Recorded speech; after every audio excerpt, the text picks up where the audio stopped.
Very happy to be joined now by Mr. Robert Crowe, the General Secretary of the RMT. First elected in 2002, and since then we've seen the RMT go from strength to strength. Now, some people have suggested that that's because Bob's well known for standing up for his members and for standing up for what he believes in. And we at the LRC tend to agree with that. So without further ado, I'll give you Bob Crowe.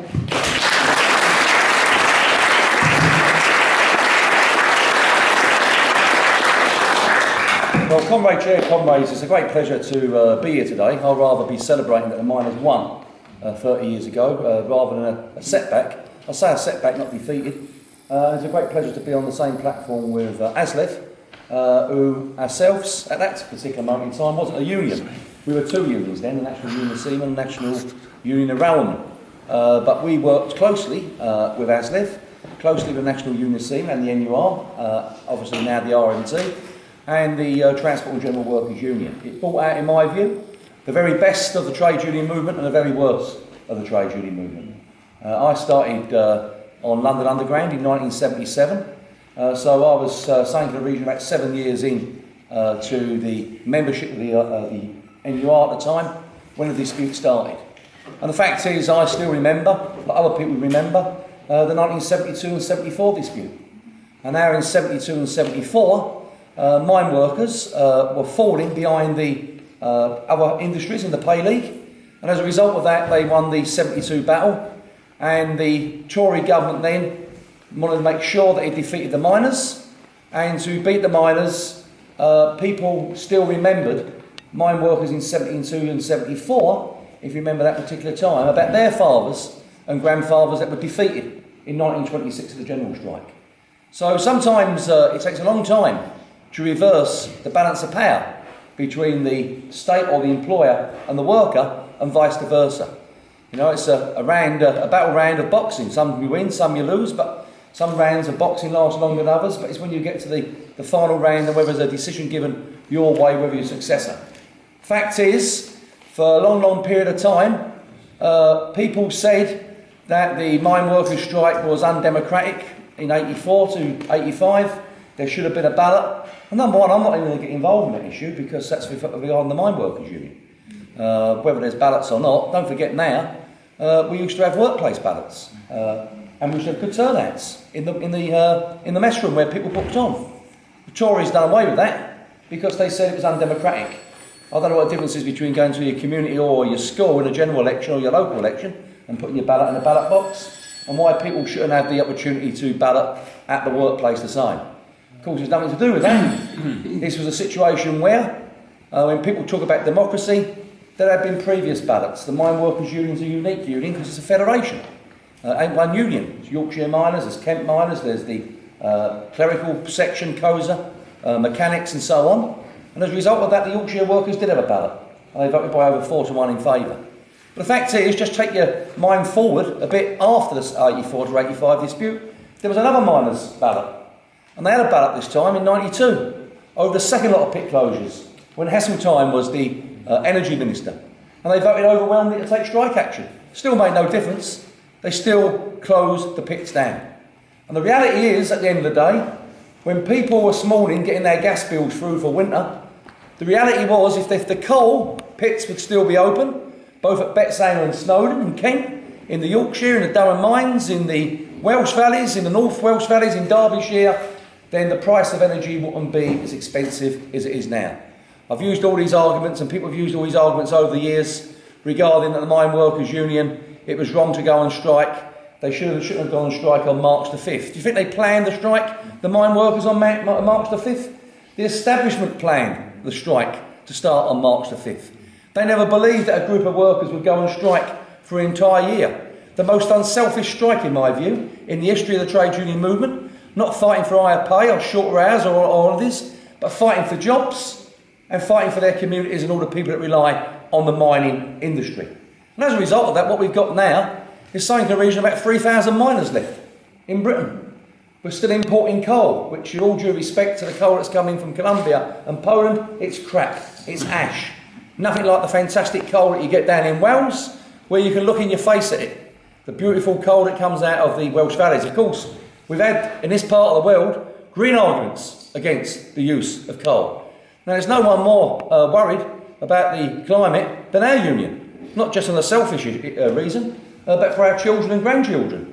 In fact, Chinese scientists have actually just said that the Earth needs to be 1.5 times bigger than what it is now to soak up the amount of warming that's taken place through the polar cap melting. Fact is, the amount of trees that they've knocked down and the fact of the impossibility to reserve all that CO2 is meaning that it's been a man-made crisis relating to the problem of CO2.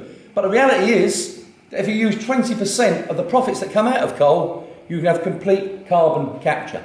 So that's something we should be arguing ourselves, because reality is going to tell us that when we've got 400 or 500 years of coal, if these people can go around this part of the world and start fracking to create polluting our waters and our environment, then why can't we re-sink the pits and dig the coal out from underneath the people? No unions completely against fracking. We don't have any truck with it whatsoever. We think it's wrong and there's no necessity for it. And the fact of the matter is that we believe in a balanced energy. We do believe in solar, but we also believe in wave. We also believe in hot rock. We also believe in wind, a number of areas. The one thing that we don't agree on is nuclear power. And nuclear power, as far as we're concerned, should be absolutely abolished. If it's good enough for the Germans to abolish nuclear power, it should be good enough for the British to abolish nuclear power as well. Let's get back to the miners' dispute. The fact of the matter is the miners were right when history is written. Was it right to close a pit without having a ballot? When a firm closes down the road now, they don't ask the environment or ask the people, the community or the people within the factory, should the pit close or the factory close? They close it down. So all this nonsense about there should be ballots all the time, that's an internal matter for the trade union to decide. Fact is that these people set about Thatcher and establishment of a government to smash the Mine Workers Union, because the Mine Workers Union was the guards of the trade union movement. They were 10 to 15 years ahead of the rest of the trade union movement, in my view. Yeah. Took action not just for themselves, but took action to defend nurses' pay, took action to defend teachers, and took action to defend their communities. So the miners had to be done away with. And all we've seen this week, the Stephen Lawrence saga, is just the tip of the iceberg, in my view, regarding this inquiry. It's been going on for years. The fact of the matter is that the Secret Service has penetrated the entire trade union movement and those groups that have fought for peace. And what you're going to see is that no doubt that people were infiltrating the Mine Workers Union. The Roger Windsors of the world, the Libyan carry-on regarding the money that was transferred over. The attempts by Maxwell to make out that Scargill had taken 50,000 quid. You know, the fact is, they said in that story, if you read Lightman's inquiry, read the paperback version, don't write the hardback version, don't give him any more money than he deserves, but get the paperback version of Lightman. Lightman asks the relevant question. The previous General Secretary to me, Jimmy Knapp, had to give 100,000 quid in cash. He couldn't send a cheque, because if he sent a cheque, their money was sequestrated. So Jimmy had to go down to Stratford with the driver at his time, called Tom, down to the Co-op Bank at Stratford, and bring 100,000 quid back, which is a lot of money now, but was in a lot more money 30 years ago. Poor old Jim, he never used to sit at his chair where he sat at the desk. He sat in that chair all afternoon for about 5 hours, never moved, never went to the toilet, Jim. I think 100,000 quid was stuck between his legs. He said it's the biggest bulge that he's ever had, as he said. And when the inquiry took place, the question from Lightman, who in the inquiry, said to Ken Cameron at the time, who was the Fire Brigade Union leader, that Ken had given 50,000 quid. And the Lightman said, how did you give the money? Was it a banker's cheque? He said, no. Was it a banker's order? He said, no. Well, how did you give the 50,000 quid to the NUN? And Ken Cameron said, it was in a Smith's crisp box. And he said, well, why did you put it in a Smith's crisp box? He said, well, if I gave it in a cheque, you would have nicked it. So the only reason why we could give it to the mine workers was in a Smith's crisp box. And the fact is, what brought out in that miners' dispute was their real friends. Their friends that supported them, those people that threw 10 pence in from their social security, those people that collected signatures, those people that collected food, the CGT in France that made sure that every single miner's family had a Christmas present. Lorry upon lorry upon lorry come across those ferries from Calais to make sure the miners' kids didn't go without. The great support from the trade union movement, but also, I've got to say, those people that turned their backs on the mine workers, in my view. The likes of Neil Kinnock, who turned his back on the mine workers union. Those elements of the Labour Party that turned their backs on the mine workers union. Those trade unions that attacked the mine workers, like the likes of Chapel at the Electricians Union, who attacked the miners. Who was right or who was wrong? And the reality is, when history is written, I think it will be clearly said that the mine workers was right for what they'd done. They stood up for their communities. Just think, we could have 200,000 kids now working down the mines, being apprentices, being electricians, digging coal. Now you've got 200,000 families who could have been working, who are claiming social security or on 0-hour contracts, have no hope, working in chicken nuggets shops. That's no disrespect, but no chance of any enhancement or any vision of their life. Living in social deprivation, life of hopelessness, haplessness, nothing at all, and no vision whatsoever. But you know, sometimes when you're in a minority, you can easily say, I'll jump in the majority because it sounds very opportunist and you're in the main swing of things. But you know, if you've got principles and values, you have to stand for what you believe in. And sometimes you're in a minority, but the minority position becomes the majority position. And the struggle is more important at the end of the day, at a particular time, to win over the hearts and minds of people. Just think about the Mine Workers Union, how they was right. This year is the 100th year of the suffragettes. No doubt the Pankhurst was going through the same situation. When she was throwing bricks through windows down in Bow to try and get attention that women never had a vote, she was called a splitter, an anarchist. Only grateful that the Pankhurst and other people of the suffragette movement fought for the right for women to have a vote, because history has now judged that the women of the suffragette movement was right. Like they all judged that the miners were right. Like this farce that's taken place recently, if you don't mind me saying, regarding Mandela's funeral. Look at the people that went out there, who was friends of Mandela. Richard Branson, he was out there. I don't remember him doing much when Mandela and others were in prison in the 60s. John Bercow, the Speaker, crying in the House of Commons. The same bloke who was to run around with a badge on. Hang Mandela when he was at Oxford University. But Mandela understood, just like the mine workers understood, and like the rest of the history of the trade union movement told us. See, Mandela could have come out after a couple of years if he had bended his knee and opposed what was taking place in South Africa. But you see, the reason why Mandela and others didn't come out, they weren't the prisoners. The South African racist apartheid government thought they were the prisoners, but they wasn't.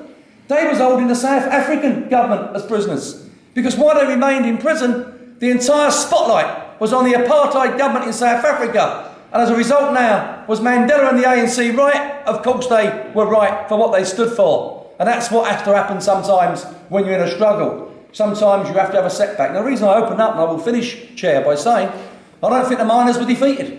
I don't think working people get defeated. I think what we have is setbacks from time to time. And then we go on the advance. Because at the end of the day, capital's failing. Capital's failing to give people jobs.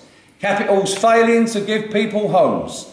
Capital's failing to give people a proper national health service. And to hear some of the hypocrisy in the last couple of weeks regarding capital, when it's all right to invade Iran and Afghanistan, that's democratic. When they put 2 million people dead in Vietnam, that was democratic.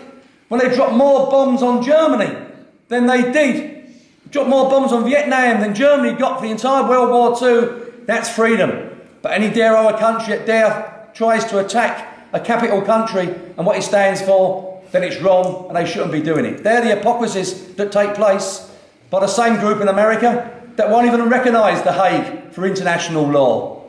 So therefore, brothers and sisters, we salute the mine workers, and as far as we're concerned, we'll see one day, whether it be us, our children or grandchildren in my view, that the pits will reopen, deep mine coal will come back out of the earth of Britain, and it'll start putting people back to work.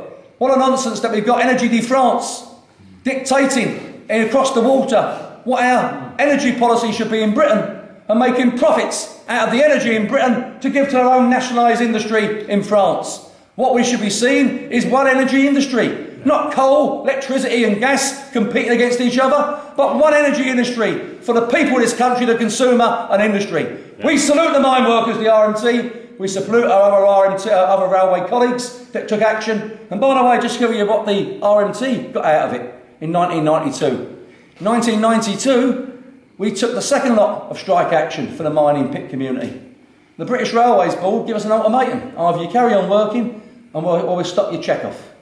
And we said no, we stand by the mine workers. That cost us nearly bankruptcy of our union, and we lost something in the region of between 15 and 16 million since 1992 in check-off. But put all that money to one side, they can stick their check-off right up their arse as far as I'm concerned. We're standing by the mine workers union, and we're standing by any other group of workers, not just in this country or anywhere around the world, that are struggling for a better life, peaceful world, pensions, holiday and job security. RMT salutes the National Union of Mine Workers because they were right. Thank you.